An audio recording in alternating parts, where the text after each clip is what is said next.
हरे कृष्णा। ओम नमः शिवाय। प्रेम से बोलिए जीतिया माता की जय। जीवित वाहन भगवान की जय।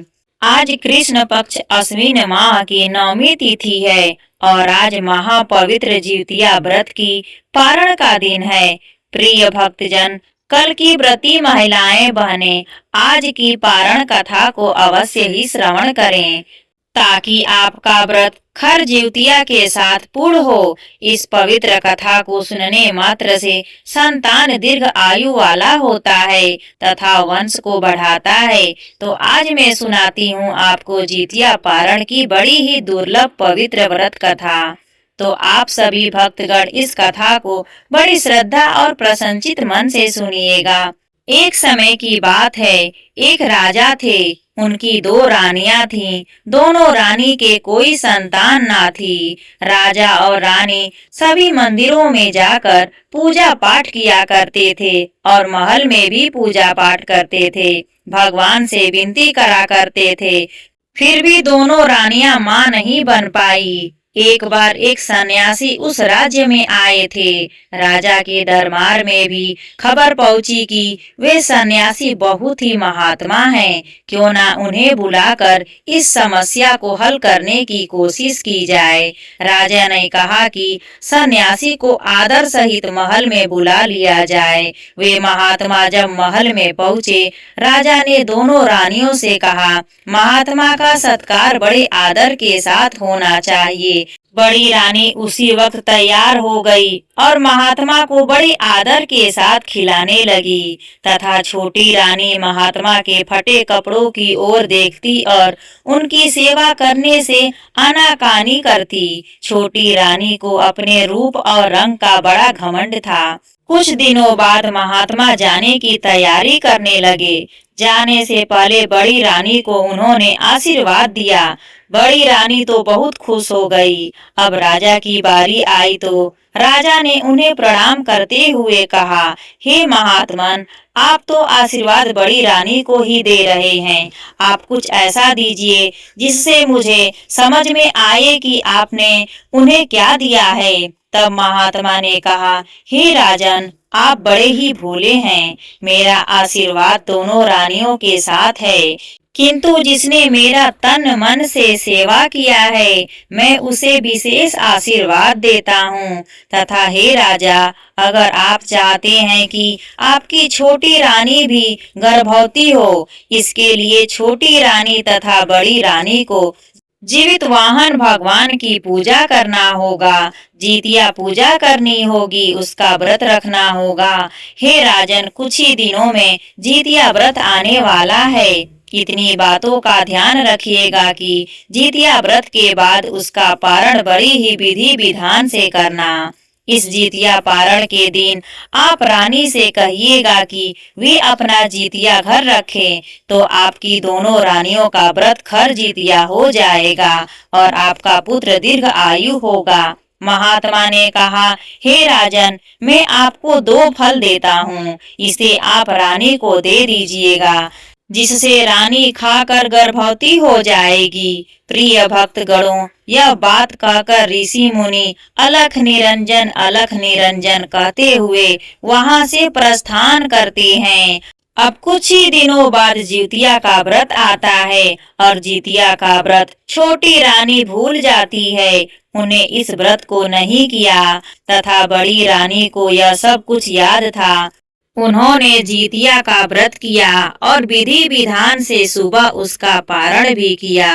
पारण करके उन्होंने जीतिया व्रत को खर भी किया और महात्मा के दिए गए दोनों फलों को जब रानी खाने के लिए ढूंढने लगी तो उन्होंने देखा कि छोटी रानी ने उस सारे फल को खा लिया है। यह देखकर बड़ी रानी बहुत दुखी हुई। अब बेचारी क्या करती। उस जूठे खाए हुए फल को खोजने लगी। खोजते खोजते उन्हें वह फल कचरे में प्राप्त हुआ। उन्होंने उसी फल में जो भी कुछ लगा था उसे खा लिया। फिर उन्होंने सोचा कि इस फल के बीज को इस तरह फेंकना अनादर होगा, इसे मैं पृथ्वी में मिट्टी में गाड़ देती हूँ, यह एक वृक्ष बन जाएगा और आगे चलकर मेरे पुत्रों को खाने के काम आएगा। यह सोचकर रानी ने उस फल के बीज को बगीचे में मिट्टी में दबा दिया।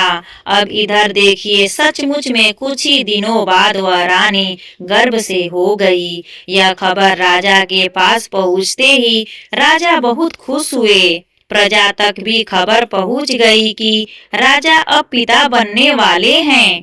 पूरे राज्य में लोग खुशियां मनाने लगे। बड़ी रानी का मान सम्मान बहुत ही बढ़ गया और उनकी देखभाल करने के लिए सभी एक पैर पर खड़े रहते। उधर छोटी रानी के मन में बहुत ज्यादा जलन हो रही थी और रात दिन वह ईर्ष्या से जलने लगी। सोच रही थी कि अभी से बड़ी रानी का इतना आदर होने लगा, ना जाने बच्चा पैदा होने के बाद कितना ज्यादा आदर होगा।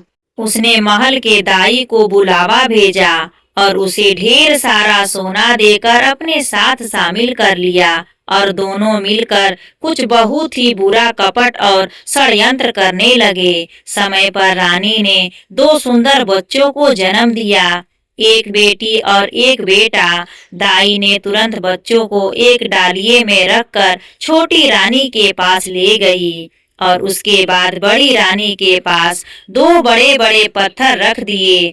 बड़ी रानी ने जब पत्थरों को देखा तो उसे बहुत हैरानी हुई, यह कैसे हो सकता है, और तरह तरह के विलाप करने लगी। लेकिन उसका विलाप सुनने के लिए वहाँ कोई नहीं था।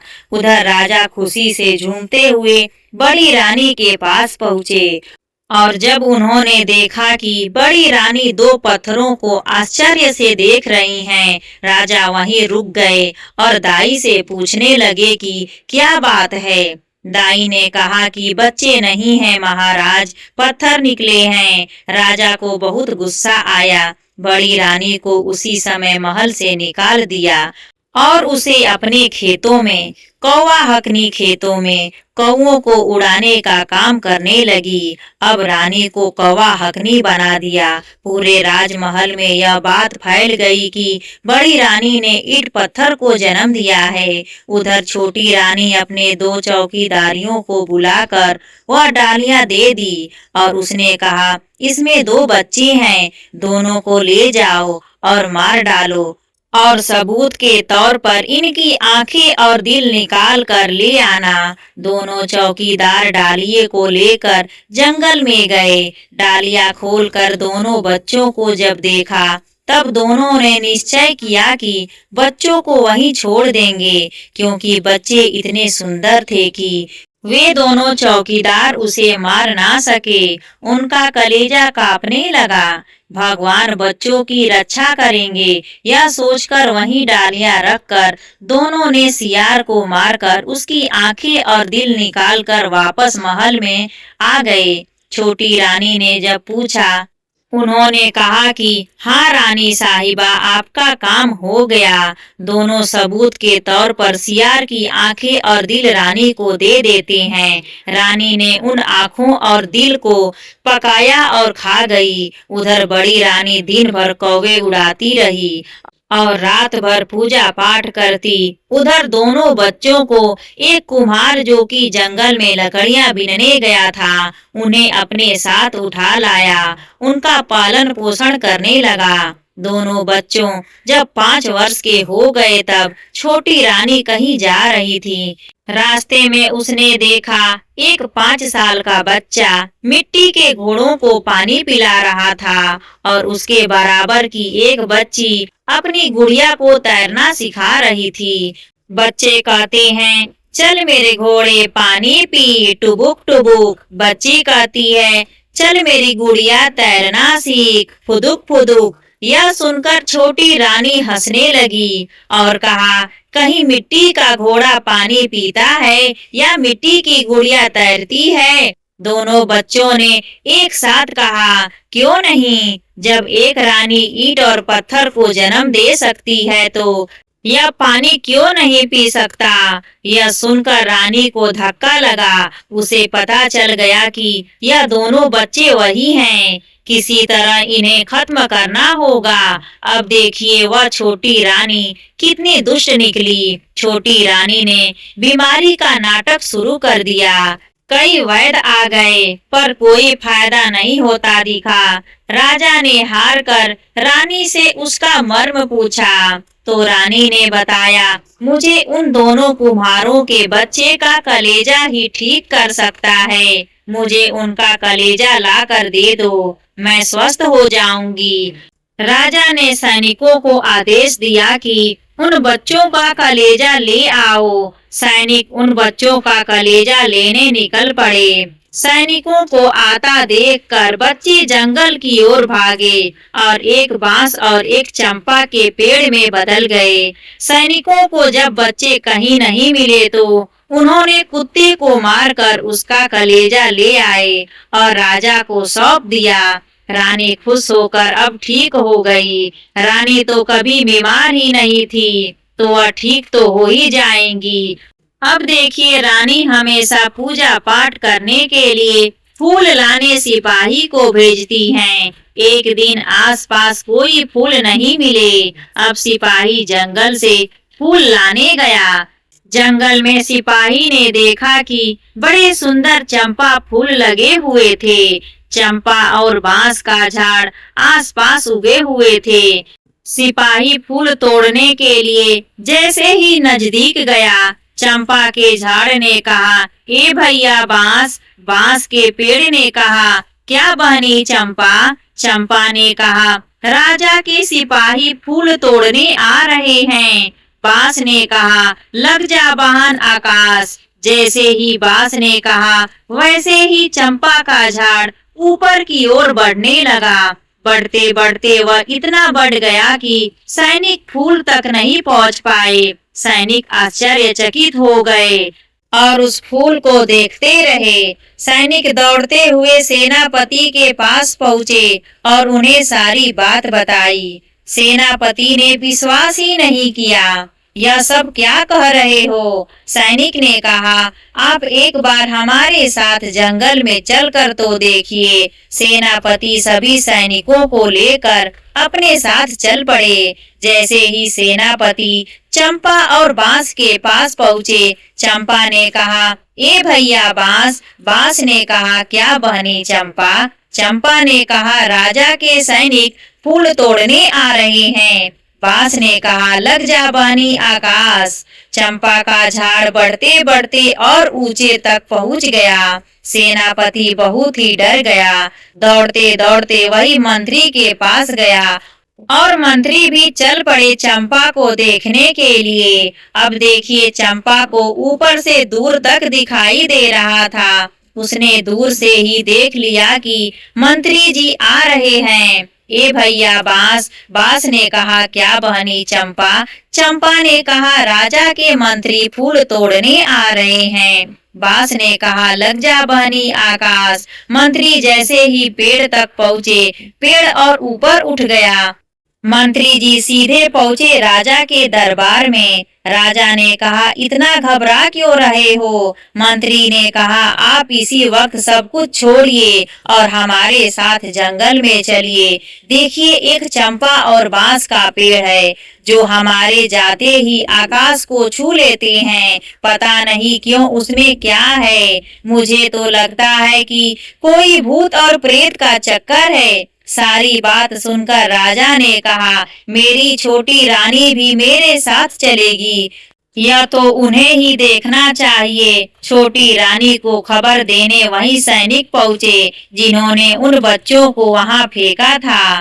दोनों खूब डर गए थे। छोटी रानी भी डर गई थी। वे जल्दी से तैयार होकर राजा के साथ चल पड़ी। उधर बड़ी रानी भी फूल के लिए व्याकुल हो रही थी और फूलों की तलाश में निकल पड़ी। बड़ी रानी छोटी रानी के महल के पास से गुजर रही थी। उन्हें छोटी रानी और दो सिपाहियों की बात सुनाई दी। राजा और छोटी रानी जब जाने लगे उसी सवारी के पीछे पीछे बड़ी रानी पैदल ही चलने लगी। बहुत व्याकुल होकर वह चलती जा रही थी। चंपा के झाड़ को ऊपर से सब कुछ दिखाई दे रहा था।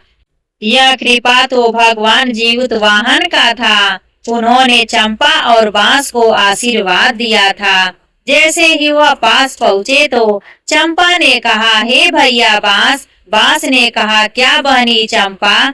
चंपा ने कहा, छोटी रानी संग राजा फूल तोड़ने आ रहे हैं, लग जा बहनी आकाश। चंपा का झाड़ और भी ऊंचा हो गया। राजा दोनों पेड़ों के पास पहुंचकर पूछने लगे, क्या बात है, तुम दोनों भाई बहन हो कैसे। चंपा और बांस बन गए। उसी वक्त बड़ी रानी वहां आ पहुंची। चंपा ने जोर से कहा, ए भैया बांस। बांस ने कहा, क्या बहनी चंपा। चंपा ने कहा, हमारी माँ दुखियारी माँ बड़ी रानी फूल तोड़ने आ रही हैं, पखारो उनके पांव। चंपा जमीन में झुक गई और बड़ी रानी के पैरों के पास झूमने लगी। साथ साथ बांस का झाड़ भी झुककर बड़ी रानी के पैरों को छूने लगा। इसके बाद चंपा और बांस ने राजा को सारी बात बताई। राजा ने उसी वक्त छोटी रानी को कैद खाने में डलवाने का आदेश दे दिया और बड़ी रानी से उन्होंने क्षमा मांगा। बड़ी रानी बड़े दुख से चंपा और बांस को देख रही थी कि वे दोनों मनुष्य कैसे बनेंगे। बड़ी रानी दोनों के करीब पहुंचकर दोनों से लिपटकर रोने लगी। जैसे ही उनके आंसुओं ने चंपा और बांस को छुआ, चंपा और बांस मनुष्य बन गए। बेटा बेटी को बड़ी रानी ने गले लगा लिया और जाकर रथ में बैठ गई। राजा ने कहा, हे रानी, मुझे क्षमा करना। आप जो कहेंगी मैं वही करूँगा। आप कहेंगी तो मैं उसे फांसी की सजा दिलवाऊंगा। रानी ने कहा, नहीं राजन, आपको ऐसा कुछ नहीं करना है। मैं तो चाहती हूँ जिस प्रकार मैंने इतने दिनों तक खेतों में कौवा हकने का काम किया है, रानी भी वही काम करे। रानी ने इच्छा के अनुसार राजा ने रानी को कौवा हकनी बना दिया और उसे खेतों में कौवा हाँकने का काम सौंप दिया। अब देखिए, राजा ने कहा कि भगवान जीवित वाहन की कृपा से हमारे बच्चे आज तक सुरक्षित हैं, क्योंकि आपने इन 5 सालों में जीवित वाहन भगवान का पूजा बड़े भक्ति से किया है, उनका व्रत रखा है। जीवित वाहन माई ने हमारे बच्चों को जीवन दान दिया है। भवानी माँ हमारे बच्चों की रक्षा करती रही, इसीलिए यहाँ से राज दरबार तक हमारे बच्चे फूलों के सेज पर कदम रखते हुए राजमहल में प्रस्थान करेंगे। राजा के आदेश के अनुसार पूरे राजमहल में फूल बिछवा दिया गया और उन्हीं फूलों पर चलते हुए वे कोमल बच्चे आहिस्ता आहिस्ता राजमहल के अंदर प्रस्थान कर गए और उन्हें राज सिंहासन पर बैठाया गया। उनको नहला धुलाकर चंदन रोली का टीका लगाकर नए वस्त्र पहनाकर मुकुट धारण कराया गया और उनका तिलक किया गया। अपने बच्चों को अपने पास पाकर राजा बहुत हर्षित हुए। रानी को भी बहुत खुशी हुई। उनकी आंखों से तो आंसू थमने का नाम ही नहीं ले रहे थे। सासा उसी वक्त भगवान जीवित वाहन तथा माता भवानी दुर्गा जी प्रकट हो गई। उन्होंने कहा, हे राजन, तेरी पत्नी बहुत ही पवित्रता है तथा ममतामयी है। इसने बच्चों के खो जाने के बाद भी आस नहीं छोड़ी और पूरे भक्ति भाव से अभी तक 5 साल तक जितिया का व्रत किया तथा विधि पूर्वक उसने पारण किया है। इसलिए उसके बच्चे अभी तक सुरक्षित हैं और आगे भी सुरक्षित रहेंगे। जब तक आप दोनों जीवित रहेंगे तब तक इन बच्चों का कोई भी बाल बांका नहीं कर सकता। ये मेरा आशीर्वाद है। यह कहकर दुर्गा माँ और जीवित वाहन भगवान वहाँ से अंतर ध्यान हो गए। पूरे राज्य में जय जीवतिया मैया, जय जीवतिया मैया, जय हो जीवित वाहन भगवान का नारा गूंज उठा और राजा रानी अपने बच्चों के साथ अपना जीवन आनंद से व्यतीत करने लगे। प्रिय भक्तगणों, आप लोग भी प्रेम से बोलिए जिउतिया मैया की जय, जीवित वाहन भगवान की जय। यहाँ पर यह कथा समाप्त होती है। मेरे प्रिय भक्तजनों, अगर जितिया व्रत की कौवा हकनी की पारण कथा अच्छी लगी हो तो प्लीज हमारे वीडियो को ज्यादा से ज्यादा शेयर करें और वीडियो को लाइक करें। ऐसे ही कथा सुनने के लिए हमारे चैनल को सब्सक्राइब जरूर करें।